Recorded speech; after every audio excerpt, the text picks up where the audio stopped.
Hello everyone. তো আজকে আমার কক্সবাজারের শেষ দিন। জানি না জীবনে আবার কখনো সুযোগ হবে কিনা আসার জন্য। তবে আমি সবসময় যেখানেই যাই, সেখানে গিয়ে মন খুলে প্রাণ খুলে সবকিছু ঘুরে, ঘুরে দেখার চেষ্টা করি। কারণ আমি জানি আমাদের জীবন খুবই সংক্ষিপ্ত। আর এক জায়গায় একবার গেলে সেখানে যে পরের বার যেতে পারবো সেরকম কোনো সুযোগ নেই। আর আমরা যেহেতু চাকরি-বাকরি করি, চাকরি করে সুযোগ করে আবার সবাইকে নিয়ে বা ছুটি নিয়ে কোথাও ঘুরতে আসা সেটা একটা বিলাসিতার মতো। তো আমরা আসলে সেরকম ছুটি-ছাটা পাই না।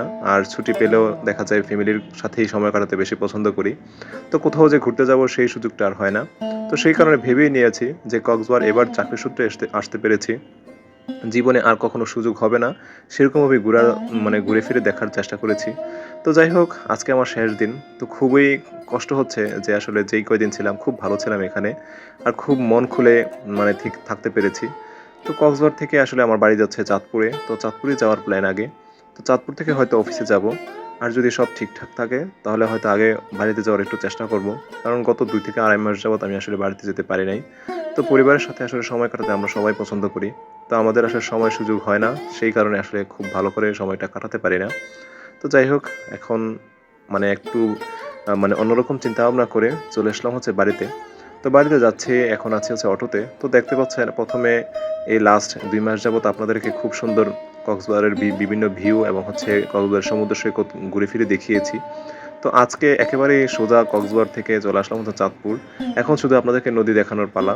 তো আমার বাড়ির পাশ দিয়ে কিন্তু এই নদীটা বয়ে চলছে। আর এই নদীটার নাম হচ্ছে ধনাগোদা নদী। এটা একেবারে ডিরেক্ট মেঘনায় গিয়ে মানে সংযুক্ত হয়েছে। তো এটা আমাদের বাড়ির একেবারেই খুবই কাছাকাছি। বাড়ি থেকে হয়তো ৫-৭ মিনিটের মতো রাস্তা এখানে আসতে। তো এই নদীটা দেখেও বেশ ভালো লাগছে। কারণ এতদিন সমুদ্র দেখেছি, আজকে নদী দেখছি। আসলে একেকটা জায়গার একেক রকম পরিবেশ। আর একেক রকম পরিবেশে আসলে আমাদের থাকতে খুবই পছন্দ। আর সবসময় আসলে আমরা যেহেতু বন্দি কারাগারে থাকি, আমরা একটু খোলামেলা পরিবেশ দেখলেই দেখা যায় মন খুলে দেখার চেষ্টা করি। তো বাড়িতে আসার পরপর আমার ভাগ্নি-ভাগিনারা ছিল। তো তারা খুব আবদার করছিল আমার কাছে যে তারা একটু ঘুরতে যাবে। তো তাদের কথা শুনে আমার আসলে যাওয়ার প্ল্যান ছিল ২-১ জন হয়তো। তো হঠাৎ করে যখন আমার মাকে বললাম এবং আমার বোনদেরকে বললাম যে, "তোরা যাবি কিনা?" তো আমার মা একেবারে একবারেই বলে দিয়েছে যে, "আমি যাবো।" আর আমার বোনরাও ভাবলো যে এই সুবর্ণ সুযোগ আর কখনো তো সেরকম যাওয়ার সুযোগও হয় না। তো আমরাও যাইতে পারি। তো মোটামুটি ২-৩ জন করতে, করতে আমরা ৮ থেকে ৯ জনের মতো হয়ে গেছি। তো একটা অটো পুরো রিজার্ভ করে আমরা আজকে চলে আসলাম নদীর পাড়েই ঘুরতে। তো যেহেতু আমরা নদীর পাড়ে আসছি, আর নদীতে আমরা আসলে আমাদের এখানে খুব একটা পার্ক বা এই সমস্ত জিনিসপত্র নেই। তো আমরা নদীটাই আসলে দেখতে খুব পছন্দ করি। আর নদীটা আছে বিধায় আমরা হয়তো বিভিন্ন সময় নদীতেই আসি। তো নদীটা আসলে কখনোই আমরা দেখতে বোর ফিল করি না। কারণ নদীর একেক সময় একেক রকম পরিবেশ। নদীতে সূর্য উঠে, নদীতে সূর্য নামে। এমনকি নদীতে যখন বৃষ্টি হয় তখনকার পরিবেশটা আরো বেশি সুন্দর। তো আমার মা কিন্তু এর আগেও বহুবার দেখে ফেলেছে নদী। তার জীবনটা নদীকে ঘিরেই কিন্তু তৈরি হয়েছে। কিন্তু যখনই আমি বললাম তখন কিন্তু না করেনি। কারণ আমার মা জানে যে আমি যেইভাবে বলেছি আর কেউ আবার বা আমার কোনো অন্যান্য ভাইয়েরা কিন্তু এভাবে বলবে না। তো আমি যখনই বলেছি যাবেন কিনা তখন মা একবারে বলেছে আমি যাবো। মানে সুবর্ণ সুযোগটা সে হাতছাড়া করতে চায়নি। তো সেই মোতাবেক আমি আজকে চলে আসলাম আমার বাড়ির খুবই কাছাকাছি, নদীর কাছাকাছি। তো খুবই সুন্দর একটা পরিবেশ বিকালবেলা যেহেতু। কোথায় যাচ্ছ?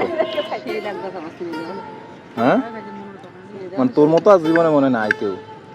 চিনি দিলে চটপটি নাকি খাইতে মজা লাগে। তুই নাকি খাইতি না? এখন তো ঠিকই খাচ্ছিস।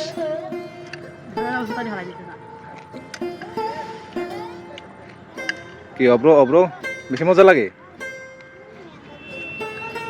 ৩ বছরে চটপটি খাই না, আজকে প্রথম ৩ বছর পরে।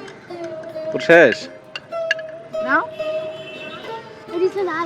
উপরে খাইতে চকলেট, আমি নিচে চটপটি, কিন্তু খাই না এখন একটু।